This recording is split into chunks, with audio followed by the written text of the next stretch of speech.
Hey, what is going on, everyone? Welcome back to the channel. I'm so glad you could join me today. Today is going to be kind of like a life/channel update video. You might have noticed the past month I've done kind of a bit of filler content. That's because I was kind of just riding out the bad weather. Been waiting for the car season, but I did want to make videos, and you guys enjoyed the story and the other videos that I've made. But before we get into the main topic of today's video, I want to thank all 123 of you for being subscribed to the channel. It really means a lot to me. I've kind of been doing this for a year now, on and off.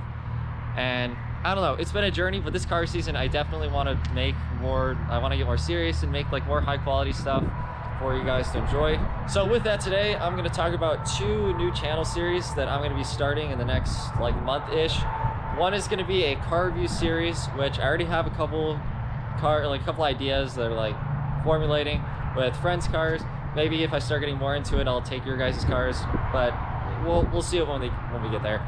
The main topic of today's video is I want to talk about a new series I'm going to be starting next week called Getting the M3 Up to Snuff. So what do I mean by that? I've kind of owned this car for, you know, a little over 2 years, and it's a pretty nice car. I mean, it's got a lot of miles, but I've done a lot of the big like gotchas on it, did the cooling system, done like the entire suspension. It's a pretty sorted M3, but now I'm getting to the point where like some of the small stuff like starting to bother me. Trim pieces, you know, just like random old car stuff. And I'm kind of getting to the point where like I can afford to fix all those things, because I mean, the car got so many miles, I'm never gonna see my money out of it. So I mean, I might as well just kind of fix it and enjoy it, right? So to start off, we're gonna come to the engine bay. Well, actually first, see a check engine light. So check engine light is probably number one on my list here. I would say I have an idea of what it might be. I know the car's running rich, but it's not a vacuum leak and it's not injectors. I tested for those, it's not it. I cleaned the auto control valve already, replaced intake boot, bunch of vacuum hoses under here, did this, crankcase ventilation, whatever. I've done a lot of those things, so I'm thinking it's a camshaft sensor, which is right there. So that's gonna be something we're doing next week. And then I'm also gonna do spark plugs, and hopefully that'll sort out the check engine light. It wasn't really misfiring per se, but I don't know, just kind of make it run better. I did spark plugs a couple of years ago, but it wouldn't hurt to do them again. I already have them. If all else fails, I also have an injector rebuild kit to rebuild all the injectors, because outside of that, I don't really see what else can be. I know it's running rich, but the only codes the computer's throwing at me are just like a general air-fuel ratio. I did the math, did the O2s, like I'm kind of getting down to like the end of, all right, well, I did everything else, so now it has to be these things. Then I also bought new covers here, these little guys, and I'm gonna buy like new nuts because that one looks kind of messed up. So I got those. I'm gonna buy new strut tower caps. That one, I brought this car to the shop once, and when I got it back, it didn't have this guy, so I'm just gonna guess it got lost somewhere and I'll never see it again. So I'm gonna buy these guys. They're only like 20 bucks. Just kind of, you know, make the engine bay look a little nicer. I'm kind of big when it comes to like the little trim stuff. It's just kind of nice when I open the hood to kind of like see a complete engine bay. So next on my list after that is going to be up here. So my headlights, I foolishly, when I was adjusting these, I was on an incline, so my headlights, instead of pointing like, you know, straight, they're pointing like up. So I get to look at all of the overhead signs on highways when I'm driving at night, so that's fun. I think we're going to do a video next week where I'm going to pull out both headlights and the tail lights, and I'm going to kind of clean the entire car, like the whole exterior, like in the crevices here and stuff. I might pull the grills out too, I'm not sure. Another thing on the list is fog lights. I'm gonna go depot fog lights this summer. That one, neither of them work, but this one is actually like falling out.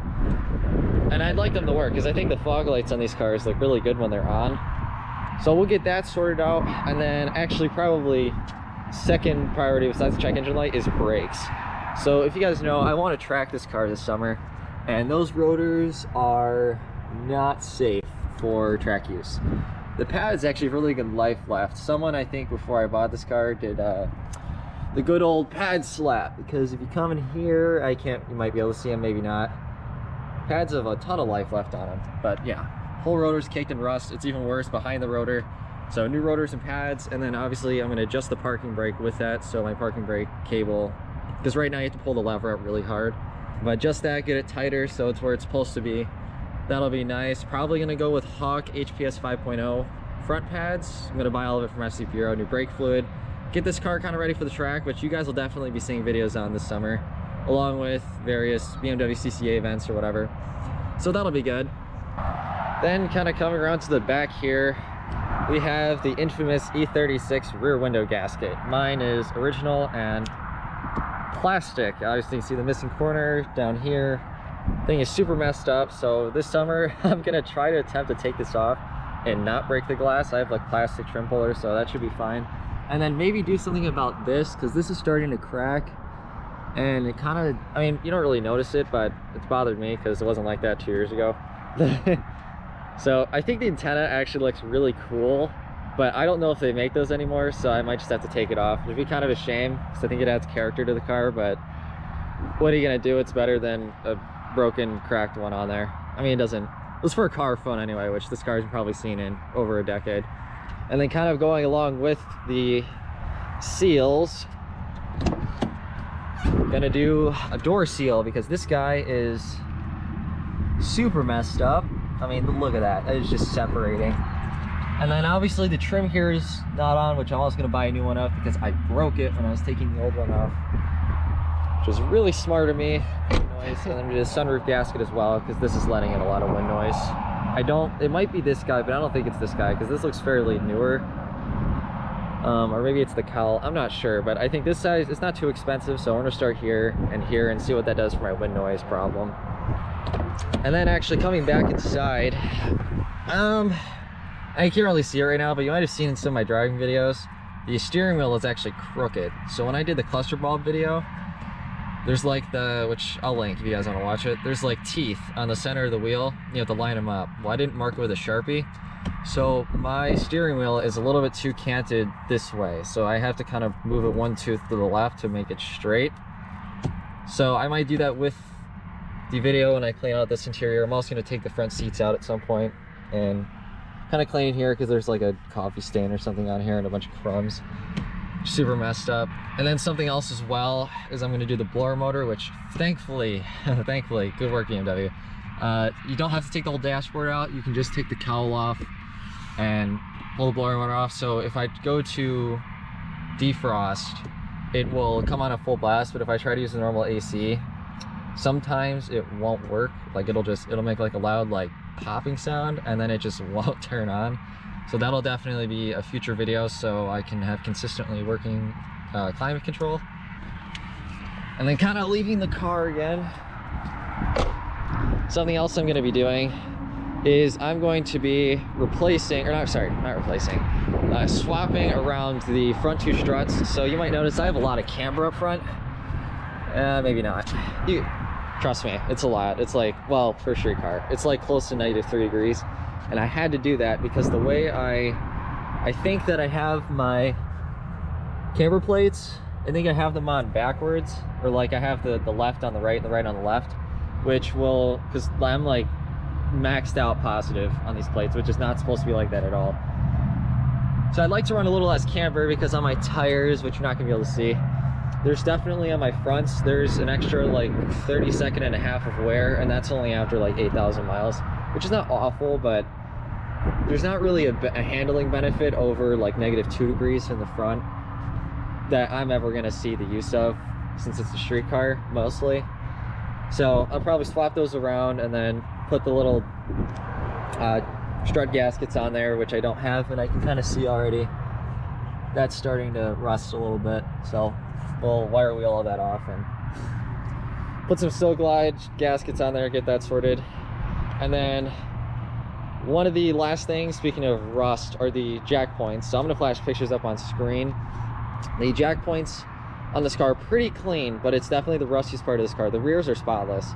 The fronts, unfortunately, previous owner lived on a dirt road, so when he drove on that dirt road, a lot of dirt got stuck on the inside of the jack caps, and when that happened, it trapped in water and it started rusting them out.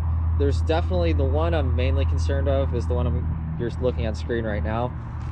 That one, because you can actually see it starting to get inside. It's not terrible, it's not eating away, we'll definitely fix it, but I'm gonna go to my buddy's shop this summer who has really good wire wheels. He has it's like cavity wax, but it's like the stuff the military uses. I can't remember what it was called, but we're gonna do that this summer, get those taken care of so I don't have to worry about them. But this is gonna be officially the last winter I ever take this car in. Next winter I'm either gonna not make YouTube videos, or I'm gonna go buy some winter beater and do some stupid stuff with it, because this car, honestly, driving it this winter, I finally realized like it's way too nice for that, and I worry about it constantly. Although it's like a physical driving it in the winter, it's not that bad. Like you can definitely daily these cars in the winter, but I don't want to daily it in the winter anymore. And then closing the hood, last thing we were going to talk about is kind of something that I've wanted to do. Probably won't get around to it this summer, but maybe. And it's for the trunk. So I want to pull out all of this, and I want to do what's called Dynamat. So Dynamat is like this adhesive sound deadener that's essentially, its sole purpose is to help with vibrations and stuff, and like the rear ends, so like all the suspension squeaks and stuff. It won't get rid of it, but it'll definitely make it harder to hear in the cabin. And then also like exhaust drone, anything, it'll mute everything back here. It does add a bit of weight to the car, but I mean, I don't know, 20-30 pounds at most, like I can live with that. It'll definitely make it a lot better to drive like long distance trips and a lot more enjoyable. And I do need to clean this out. But outside of that, oh, and actually one last thing, this speaker, I need to secure that properly, but I'm probably gonna think of 10 more things I'm done with this video. But that was like the main bulk of everything I want to do with this car. I think that it's not a terrible list. Everything's doable. There are other things like various paint work in places or whatever, but I think for this car season I can definitely manage all the things I just listed, kind of get them done. You guys will definitely see the journey on that on YouTube. I plan on making videos of all of it, so I think it'll be really fun. But if you guys enjoyed this video, make sure to like and subscribe. We have all sorts of fun stuff going on this next car season. I hope you guys are gonna stay with me for the ride. I've definitely appreciated all your comments and all your support. It's really been fun. I love owning this car. Making YouTube videos is also super fun. Let me know in the comments what you guys are doing to your cars this summer, but I'll see you in the next one. Bye everyone. There is a place